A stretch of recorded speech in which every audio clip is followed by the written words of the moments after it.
बेशरम और निर्लज मुख्यमंत्री और उनसे ज्यादा बेशरम और निर्लज एजुकेशन मिनिस्टर हरजोत, मतलब आपके यहाँ हो पेपर लीक तो वो चमत्कार, और कहीं और हो तो वहां पे कांग्रेस भी तो निर्लजता की हद पार करती है। कर्नाटक तो अरविंद केजरीवाल ने किया था, लेकिन उन्हीं का स्टेट जहाँ पे आपकी गवर्नेंस है वहाँ पे ऐसे ही मामला सामने आया, लेकिन अब वहाँ पे कोई जवाबदेही नहीं। देखिए, अरविंद केजरीवाल के सिद्धांत और हाथी के दांत, खाने के अलग दिखाने के अलग। देश भर में नाटक नौटंकी करने वाले केजरीवाल जी, धर्मेंद्र प्रधान जी का तो इस्तीफा हो चुका है, उन्होंने तो हाईएस्ट स्टैंडर्ड्स ऑफ अकाउंटेबिलिटी और मोरालिटी दिखाई, पर जिस मनीष सिसोदिया और अरविंद केजरीवाल ने बेशर्मी से बोला था कि अगर हमारे यहाँ पे पेपर लीक होगा तो हम इस्तीफा ले लेंगे, आज एक नहीं, दो नहीं, तीन नहीं, चार नहीं, छः सात सात पेपर लीक पंजाब में हुए हैं। तो इनके बेशरम और निर्लज मुख्यमंत्री और उनसे ज्यादा बेशरम और निर्लज एजुकेशन मिनिस्टर हरजोत बैंस आकर कहते हैं कि हमने तो पेपर लीक पकड़ लिया। अच्छा जी, और फिर वो कहते हैं कि भाई साहब हमारे यहाँ तो ये मेरे डिपार्टमेंट में ही नहीं है, इसलिए मुझे तो मत ही पूछो। और कॉकरोच पार्टी के मंच पे भी वो गए। गजब है, मतलब आपके यहाँ हो पेपर लीक तो वो चमत्कार, और कहीं और हो तो वहां पे एजुकेशन मिनिस्टर गुनेगार, और कांग्रेस भी तो निर्लजता की हद पार करती है। कर्नाटका में, केरलम में, हिमाचल में, उनके हर राज्य में पेपर लीक हुए। अब ये नौटंकी कंपनी जो है आम आदमी पार्टी और कांग्रेस की, इनमें से किसी के मुंह से इस्तीफे का ई नहीं निकल रहा है, एक बार भी इस्तीफा देने को तैयार नहीं।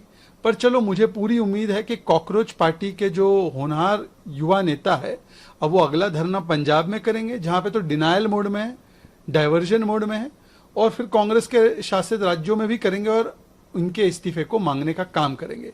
ये बेशर्मी है। असदुद्दीन ओवैसी ने मैसेज भेजा अखिलेश यादव को, कहा है कि this is correct time to talk. देखिए, कल तक था भाईजान के बीच में कंपटीशन, अब हो रहा है मियाओं का कोलैबोरेशन। ये मियाँ भाईजान कोलैबोरेशन है क्योंकि इनको पता है कि ये दोनों एक ही वोट बैंक की थाली के चट्टे बट्टे हैं, एक ही वोट बैंक के सिक्के के दो पहलू हैं।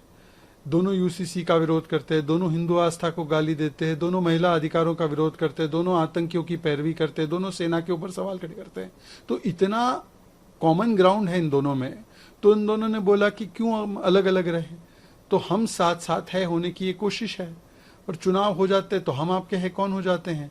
पर ये दोनों एक ही है, ये यूपीए में भी दोनों साथ में ही थे और अभी भी साथ में, कोई हैरानी की बात नहीं है। कारगिल दिवस के अवसर पर आज राजनाथ सिंह जी ने कहा है कि एक तरफ इंडिया जो है वो डेटा सेंटर पे फोकस कर रहा है, लेकिन पाकिस्तान जो है वो रेडिकलाइजेशन सेंटर क्रिएट कर रहा है। देखिए, आज कारगिल विजय दिवस के अवसर पर हमारे सभी शूरवीरों को, जिन्होंने सर्वोच्च बलिदान दिया माँ भारती की एकता अखंडता के लिए, 15,000 से 18,000 की फीट पर निडर होकर उन्होंने जिस प्रकार से पाकिस्तानियों को खदेड़ा, और भारत की 1 इंच भूमि भी किसी भी घुसपैठिए आतंकी इन्फिल्ट्रेटर के हाथ न जाए, इसके लिए उन्होंने जिस प्रकार का बलिदान दिया, पूरा देश उनके प्रति कृतज्ञ महसूस करता है। और ये देखिए, भारत और पाकिस्तान में अंतर यही है, उस समय पर भी पाकिस्तान ने अपने सैनिकों के शव को क्लेम नहीं किया, और आज भारत अपने सैनिकों को सर्वोच्च सम्मान देता है। मोदी जी की सरकार हमेशा सर्वोच्च सम्मान देती है। पाकिस्तान जो केवल और केवल आतंकवाद का निर्यात या एक्सपोर्ट करता है, भारत जिसके आज एआई और सॉफ्टवेयर के एक्सपोर्ट से वो जाना जाता है। पाकिस्तान जिसकी पूरी दुनिया में केवल अगर पहचान है तो आतंकी संगठन और आतंकी नेता, उसामा बिन कभी लादेन पाकिस्तान में मिलता है, कभी लश्कर तैयबा, कभी हाफिज सईद, कभी जैश ए मोहम्मद, इससे ही पाकिस्तान की पहचान है। और भारत की पहचान होती है सत्य नडेला से, सुंदर पिचाई से, उन भारतीयों से जो टॉप 500 कंपनी में सीईओ या मालिक के स्टेटस पर बैठे हैं। तो भारत पूरी दुनिया में उन्नति, प्रगति और एक प्रकार से शांति का संदेश पसराता है, और दूसरी ओर पाकिस्तान आतंकी की जननी है, आतंक की जननी है, तो वो केवल आतंकवाद और इस प्रकार के रेडिकलाइजेशन के ही साथ एसोसिएट होता है। दुख की बात सिर्फ इतना है कि आज जब हम कारगिल विजय दिवस मनाते हैं, कांग्रेस ने 5 वर्ष पाकिस्तान से सॉलिडारिटी दिखाते हुए कारगिल विजय दिवस ऑब्जर्व ही नहीं किया, 2004 से 2009, क्योंकि उनको इस्लामाबाद से आदेश आया था सोनिया गांधी को। तो कम से कम कांग्रेस को इसके लिए माफी मांगनी चाहिए। और surgical strike, Balakot air strike और ऑपरेशन सिंदूर पे आज भी ये निर्लज लोग सवाल उठाते हैं, बेशर्मे लोगों को, कांग्रेस पार्टी को सेना से माफी मांगनी चाहिए।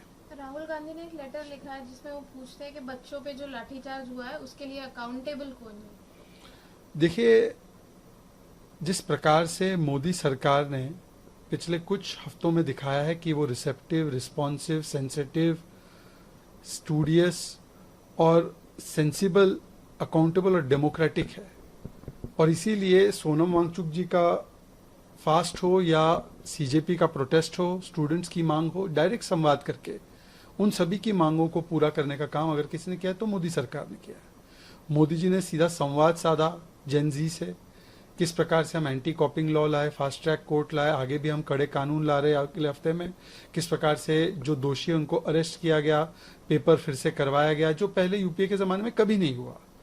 परंतु राहुल गांधी और कांग्रेस को लगता है भाई मेरा पॉलिटिकल क्रेडिट किधर है, तो कभी सोनम वांगचुक को दलाल बोलते हैं, कभी सीजेपी के साथ उनका झगड़ा, कभी आम आदमी पार्टी के साथ झगड़ा, कभी समाजवादी पार्टी बनाम कांग्रेस पार्टी पार्लियामेंट में चर्चा नहीं करना चाहते, क्योंकि कांग्रेस से पूछा जाएगा भाई कर्नाटका में, केरलम में, हिमाचल में किसी एक चपरासी को भी आपने निकाला है क्या? धर्मेंद्र प्रधान जी का तो इस्तीफा हो गया। तो ये सवालों के ना जवाब है राहुल गांधी के पास, और ना क्रेडिट कोई राहुल गांधी को दे रहा है, ना उनको कोई स्टूडेंट नेता मान रहा है। अब 56 साल के हो गए, तो इसीलिए राहुल गांधी अपनी फ्रस्ट्रेशन में बार बार नया एक मुद्दा लाकर उन मुद्दों पर जिस पर क्लैरिफिकेशन दे दी गई। और जहां तक पैलेट गन का सवाल है, तो राहुल जी को पता होना चाहिए कि पैलेट गन इस्तेमाल हुआ था 2010 में जम्मू कश्मीर में।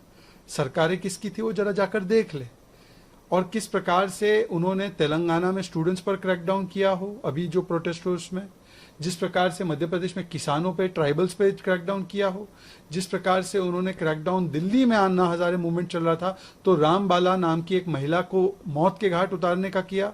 तो कम से कम पर उपदेश कुशल बहुतेरे कांग्रेस पार्टी पहले खुद जाकर अपने एजुकेशन मिनिस्टर का इस्तीफा ले, और पहले जाकर खुद अपने सरकारों में किस प्रकार का व्यवहार प्रोटेस्टर से किया जाता है उसको देखे।